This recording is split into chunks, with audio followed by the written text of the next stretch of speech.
کہ family wait نہیں کرنا چاہتی. تقریباً ہم سب غرض مند ہوتے ہیں تو دیوانے ہوتے ہیں, ہم ویٹ نہیں کرنا چاہتے. لیکن جو ویلیوبل چیزیں ہوتی ہیں, جیسے اگر کوئی پی ایچ ڈی کرنا چاہتا ہے تو اس کی فیملی ویٹ کرنا چاہتی ہے. اگر کوئی میٹرک میں ہے یا ایف اے میں ہے یا بی اے میں ہے تو اس کی فیملی ویٹ کرنا چاہے گی کہ یہ پی ایچ ڈی کرے گا تو اس میں بڑا وقت لگے گا, کیونکہ وہ ایک طے شدہ سٹرکچر ہے جس میں پتہ چلتا ہے کہ ڈاکٹر بنتے ہوئے 17 سال لگتے ہیں, انجینئر بنتے ہوئے 18 سال لگتے ہیں, یا لاء کرتے ہوئے, ایل ایل بی کرتے ہوئے, وکیل بنتے ہوئے آپ کو اب پھر 17-18 سال لگتے ہیں. تو یہ ہمارے ذہن میں ایک طے ہے کہ اگر ہم ہوائی جہاز چلانا سیکھیں گے تو یہ بڑا وقت لگے گا, اور وہ طے شدہ وقت ہے جو 2 سال ہو سکتا ہے, 4 سال ہو سکتا ہے. لیکن نشے کی بیماری کے بارے میں ابھی لوگ یہ ماننے کے لیے تیار نہیں کہ اس میں کوئی سال لگیں گے. اور ہر کوئی چاہتا ہے کہ فوراً ہو جائے. آپ کسی سے ملیں, وہ بولیں کہ بس جی دل پکا کر لو, اور آپ اپنے دل میں ارادہ پختہ کر لیں اور آج سے آپ چھوڑ دیں. لیکن ایسا ہوتا نہیں. تو کیا آپ سمجھ گئے سب کہ یہ ایک گریجول پروسیس ہے جس میں کوئی ریزنیبل ٹائم فریم ذہن میں ہونا چاہیے, کیونکہ نشہ چھوڑنا ایک چیز ہے اور سوبرائٹی دوسری چیز ہے. تو جب آپ نشہ چھوڑتے ہیں تو یہ پروجیکٹ کا اینڈ نہیں ہوتا, یہ پروجیکٹ کی بگننگ ہوتی ہے. جب تک آپ نشہ نہیں چھوڑتے تب تک یہ پریپریشن ہوتی ہے پروجیکٹ کی کہ آپ اس پروجیکٹ کی تیاری کر رہے ہیں. جب تک آپ نشہ نہیں چھوڑتے, آپ ٹیپر آف کر رہے ہیں, یا آپ کسی دن نہیں کرتے اور کسی دن کر لیتے ہیں, یا آپ ڈیٹاکسیفیکیشن کے پروسیس میں سے گزر رہے ہیں, تو اس کا مطلب یہ ہے کہ ابھی آپ اس پروجیکٹ کی تیاری کر رہے ہیں. اور جب آپ نشہ چھوڑ دیتے ہیں تو یہ پروجیکٹ شروع ہو جاتا ہے, کیونکہ ایکچولی شاید پیرنٹس نہیں جانتے کہ نشہ چھوڑتے ہی کام ختم نہیں ہوتا, نشہ چھوڑتے ہی کام شروع ہوتا ہے. پیرنٹس یہ سمجھتے ہیں کہ اگر یہ نشہ نہیں کرے گا 1 دن 2 دن یا 7 دن یا 14 دن تو اس کا مطلب ہے کہ کام ہو گیا. اور پھر جب وہ نشہ کر لیتا ہے تو کہتے ہیں نہیں کام کوئی نہیں ہوا, تو وہ پہلے اسکیئر 1 پہ ہی ہیں ہم. تو سب سے پہلے یہ سمجھنے کی ضرورت ہے, جو کہ پیشنٹ سمجھتے ہیں اور ہم بھی سمجھتے ہیں, کہ جس دن آپ نشہ چھوڑتے ہیں اس دن کام شروع ہوتا ہے. کہ آپ نے نشہ 1 دن نہیں کیا تو آپ تھوڑے سے ڈاؤن ہوتے ہیں, پھر 2 دن نہیں کیا تو آپ کو بڑی تکلیفیں بعض اوقات ہو جاتی ہیں یا زیادہ ڈاؤن ہوتے ہیں, اور جو دن گزرتے ہیں آپ ڈاؤن ہوتے چلے آتے ہیں. ڈاؤن سے آپ میری مراد سمجھتے ہیں کہ ڈاؤن ہوتے ہیں تو کیا مطلب؟ ڈپریس ہوتے جاتے ہیں. جی شاہین نے بتایا کہ ڈپریس ہوتے ہیں. ڈپریس کا مطلب کیا ہوتا ہے؟ کچھ آپ بتائیں گے ڈپریس کا مطلب کیا ہوتا ہے؟ جی خالی لگتی ہیں, the things that you used to find joy in, ان میں joy نہیں نظر آتا. پہلے جب آپ ڈرگس وغیرہ کرتے ہیں تو آپ کو ایک کہنے کہ مائک نہیں دے رہے, جب آپ کچھ کھاتے بھی ہیں تو آپ کو مزہ آ رہا ہوتا ہے. لائک آپ کسی سے بات کر رہے ہوتے ہیں, ایسی اسٹوپڈ سی کوئی بات کر رہے ہوتے ہیں, آپ کو مزہ آ رہا ہوتا ہے. اس کے بعد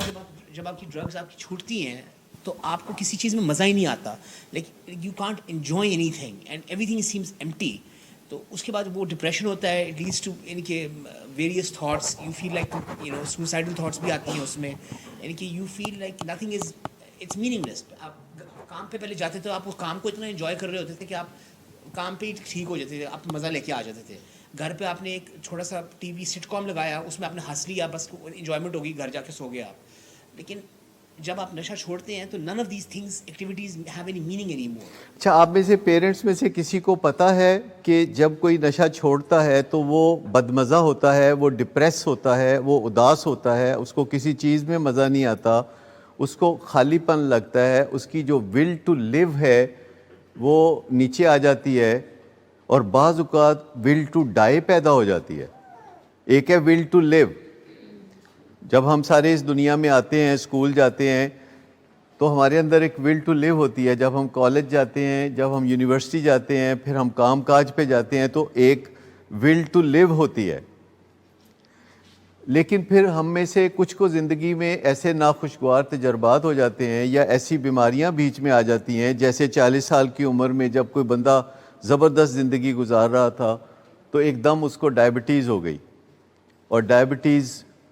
شدت سے ہو گئی، اور اس کو پتہ چلا کہ مجھے ڈائبٹیز ہو گئی ہے، اور پھر اس کو کہانیاں سننے میں ملتی ہیں کہ ڈائبٹیز کے بعد زندگی کیسے ہوتی ہے، تو وہ بہت مایوس ہوتا ہے، بہت ڈپریس ہوتا ہے، اس کی ول ٹو لیو بہت کم ہو جاتی ہے، اور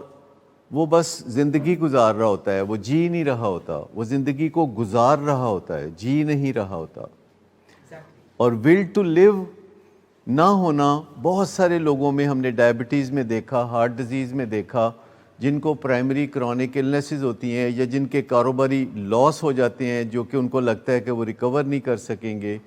یا جن کے فیملی میں کچھ لوگوں کو کوئی آفات کا سامنا ہو جاتا ہے یا بیماریوں کا سامنا ہو جاتا ہے، تو وہ ان کی جو ول ٹو لیو ہے وہ کم ہو جاتی ہے۔ جب ول ٹو لیو کم ہونا ایک درجے کی پریشانی ہے، اور ول ٹو ڈائی پیدا ہو جانا یہ بہت بڑی پریشانی ہے۔ آپ کو پتہ ہے لوگ دنیا میں خودکشیاں کرتے ہیں اور وہ مرنا چاہتے ہیں، اور اس کو ہم ول ٹو ڈائی کہتے ہیں، اور ایک ہوتی ہے ول ٹو کل۔ بعض اوقات ول ٹو ڈائی بھی ہوتی ہے، ول ٹو کل بھی ہوتی ہے، اور یہ ساری چیزیں انسانوں کے ساتھ بہت تکلیف دہ ہیں۔ لیکن ول ٹو لیو جو ہے اگر نہیں ہے تو اس کو پیدا کرنا نسبت آسان ہے، لیکن اگر ول ٹو ڈائی ہے تو اس کو پہلے نیوٹرلائز کرنا اور پھر ول ٹو لیو پیدا کرنا، یعنی ول ٹو ڈائی سے، مرنے کی خواہش سے جینے کی تمنا تک کا سفر اور بھی زیادہ ہے۔ لیکن مجھے یہ بتائیے کہ جو ول ٹو لیو ہے وہ اگر نہیں ہوتی، نشہ چھوڑتے ہی نیچے آ جاتی ہے، اور اس میں میں ہیروئن کی یا کوکین کی یا آئس کی بات نہیں کر رہا، میں چائے کی بھی بات کر رہا ہوں، میں سگریٹ کی بھی بات کر رہا ہوں، میں کھانے پینے کی بھی بات کر رہا ہوں کہ جو لوگ ڈائٹنگ کرتے ہیں اور فاقے کرتے ہیں ان کے اندر بھی ایک دم ول ٹو لیو نیچے چلی جاتی ہے، اداسی، ڈپریشن آ جاتی ہے خالی چائے چھوڑنے سے۔ میرا خیال ہے آپ سب اس چیز کا نظارہ کر چکے ہیں کہ جب میں نے چائے چھوڑی 2 مہینے پہلے، تو بیچ میں جن مشکلات میں سے گزرا وہ شاید آپ میں سے جو کین آبزرور ہیں انہوں نے ضرور نوٹ کیا ہوگا کہ میں بہت مشکلات میں سے گزر رہا ہوں، اور ابھی بھی دن میں 1-2 گھنٹے، ہفتے میں 1-2 دن ایسے آ جاتے ہیں کہ جب will to live, will to function اور چہکنا اور ہنسنا اور کھیلنا یہ زیادہ ممکن نہیں رہتا۔ لیکن چونکہ مجھے پتہ ہے کہ یہ آہستہ آہستہ ٹھیک ہو جائے گا، میں انتظار کرتا ہوں، اور پھر میں یہ بھی سوچتا ہوں کہ اگر ایسا نہیں بھی ہوتا ہے تو مجھے چائے دوبارہ نہیں پینی، مجھے قبول ہے، میں جیسا ہوں جہاں ہوں مجھے قبول ہے۔ لیکن میں آپ سے پوچھتا ہوں کہ کیا آپ کو پتہ ہے کہ آپ کے بچے جب نشہ چھوڑتے ہیں تو ان کو ڈپریشن ہوتی ہے، ان کی ول ٹو لیو نیچے چلی جاتی ہے، وہ ہنستے کھیلتے نہیں ہیں، اور جب آپ ان کو یہاں ملتے ہیں تو وہ بعض اوقات روتے ہیں، بعض اوقات وہ گھٹنوں کو ہاتھ لگاتے ہیں آپ کے، بعض اوقات وہ بلکتے ہیں، اور جب گھر جاتے ہیں تو بھی اداس پڑے رہتے ہیں، اداس ناراض جس کو ہم کہتے ہیں، اور آپ کہتے ہیں کہ جی بولتا ہی نہیں، گل ہی نہیں کرتا، آپ سمجھتے ہیں کہ شاید یہ جان کے ایسے کر رہا ہے۔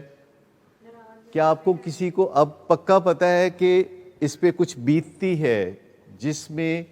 ہم نہیں جانتے کہ وہ کیا بیتتی ہے، کیونکہ ہم نے اس کا کبھی تجربہ نہیں کیا ہوتا،